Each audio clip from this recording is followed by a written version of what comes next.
Hello and welcome to the interview here on France 24. Well, in the United States, the outpouring of tributes for John McCain continues a week after the six-term Republican senator and two-time presidential contender succumbed to brain cancer.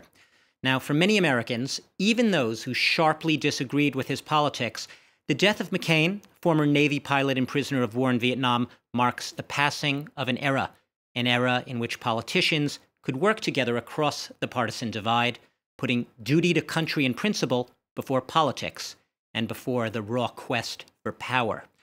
My guest today, joining me from Washington, is Elaine Povich. She is an award-winning Washington correspondent. She's a journalist. She knew John McCain personally, covered his campaigns, and more notably, wrote two books on him. Most recently, John McCain, American Maverick. Elaine, thanks for taking some time out. I know it's a busy and perhaps a sad week as well in some respects for you. It is. The memorial services going on today. John McCain is getting a rare honor. He is only the 31st person to lie in state, as Americans say, in the U.S. Capitol Rotunda. And I'm just curious, share your thoughts. What is it about John McCain? I mean, now it seems a no-brainer in the wake of his death and all these eulogies. Why is it that he deserves this honor, in your opinion? What sets him apart?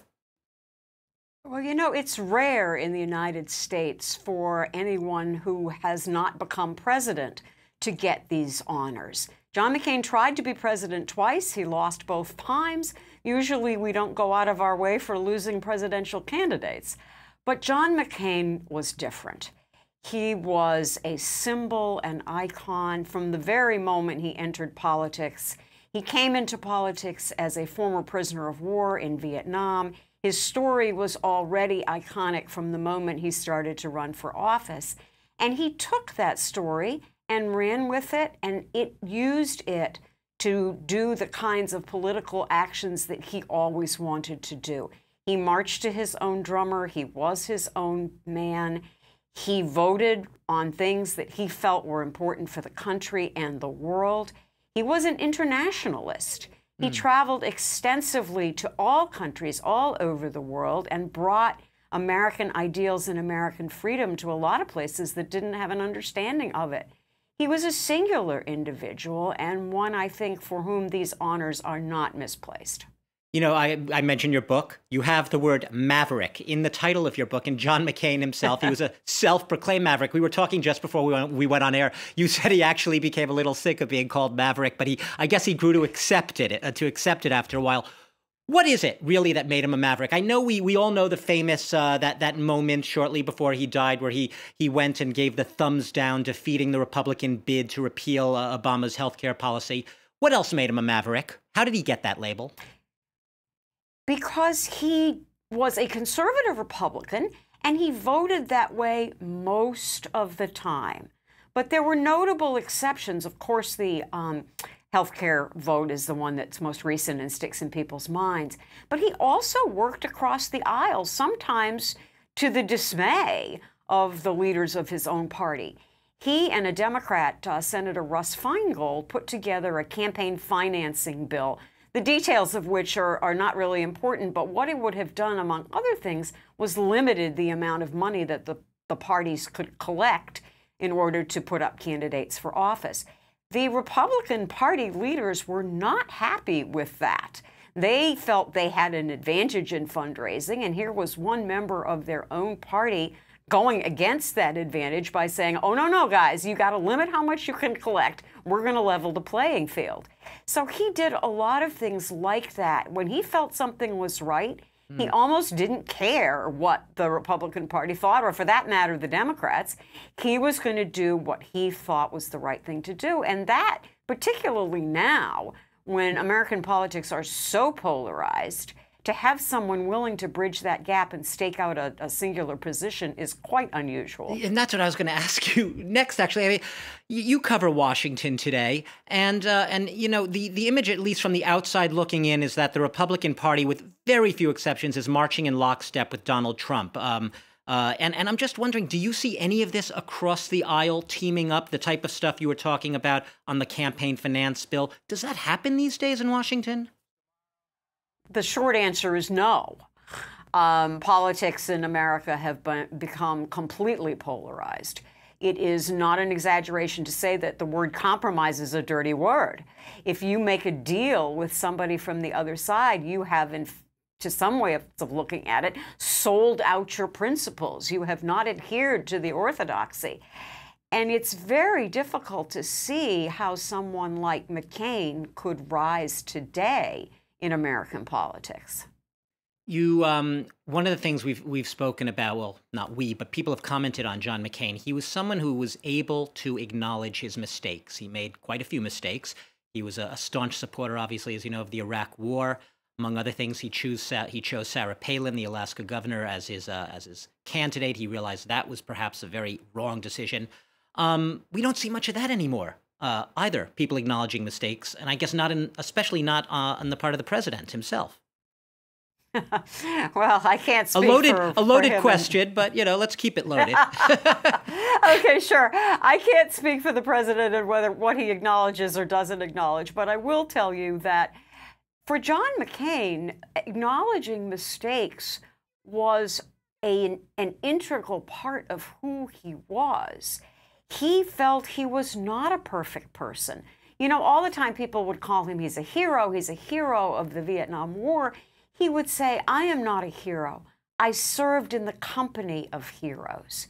He always was quite centered in his own mortality and his own failings. He was able to admit mistakes, I think, because he understood that for most people, and he is the epitome of that, mistakes are part of life. You make mistakes. The question is not, are you going to make mistakes, he said, but the question is, what are you going to do about it after you make them? And of course, I referred to the McCain-Feingold campaign bill. That grew out of one of his biggest mistakes, something called the Keating Five, where he was reprimanded for taking money and favors from a man whose bank led to one of the biggest downfalls in American history in the banking industry, cost the American taxpayers a lot of money. And he played right into that, and he was named in that Keating Five scandal. But out of that grew his idea to limit money in politics because, as he said, he had already seen what a corrupting influence that was, even on himself. So a man who really did put his principles before the raw politics of it.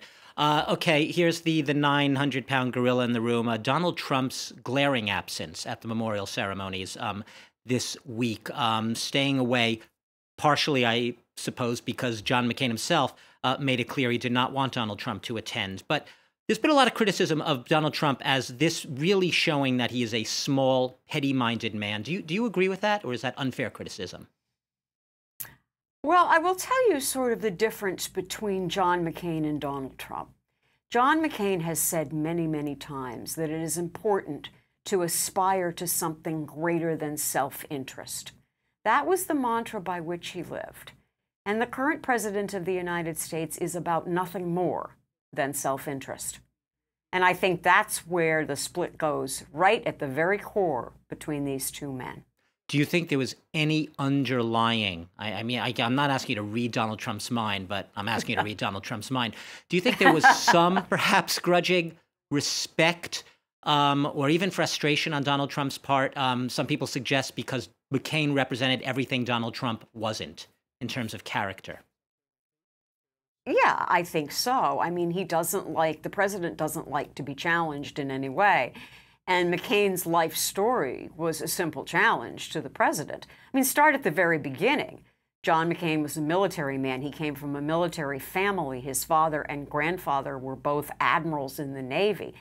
He is John Sidney McCain III. His future was foreordained for him from the moment he was named. He went to the Naval Academy. He was all about service to country, and he went to Vietnam. He was involved in a terrible fire on an American aircraft carrier that killed more than 100 of his fellow sailors. And after that fire, they said to him, McCain, you can go home and fly missions in the United States. You don't have to stay here. And he said, oh, no, I'm here to fight. And he volunteered for another posting on another aircraft carrier. And that was the one from which he was shot down and served 5.5 years. And I'll also I'm sorry, I was just going to also add he later refused early release when he was a prisoner of war. They wanted to release him early, and he said, no, I'm not going to skip the line. Exactly. And so for Donald Trump, who, as many men of his generation, avoided service in Vietnam, and from the very beginning, those two paths completely diverged. And the president doesn't like to be shown up in any way. So I think you can see where the roots of this all started. Very briefly, in the little time we have left, there's obviously now a vacancy for John McCain's seat in the U.S. Senate for Arizona. The governor said he will be appointing a temporary replacement following the funeral services.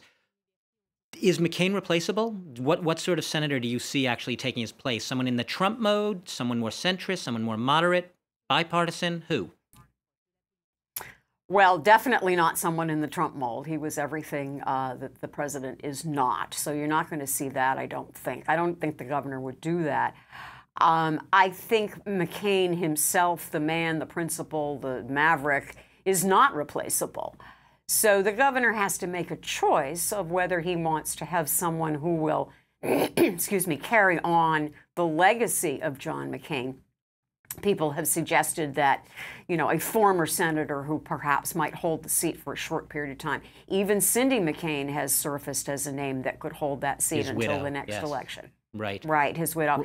And if he wanted to name someone to hold the seat for a longer period, then he'd have to look for a political person who was something of a reflection of John McCain. Elaine, Povich, unfortunately, we are going to have to leave it there. We are out of time, but I do get the sense from the things we've been talking about today that John McCain's passing definitely leaves a vacuum, an emptiness on America's political landscape, and it's uncertain really what's going to come next in this political climate. But thanks again for joining us from Washington, and thanks to all of you for watching the interview here on France 24.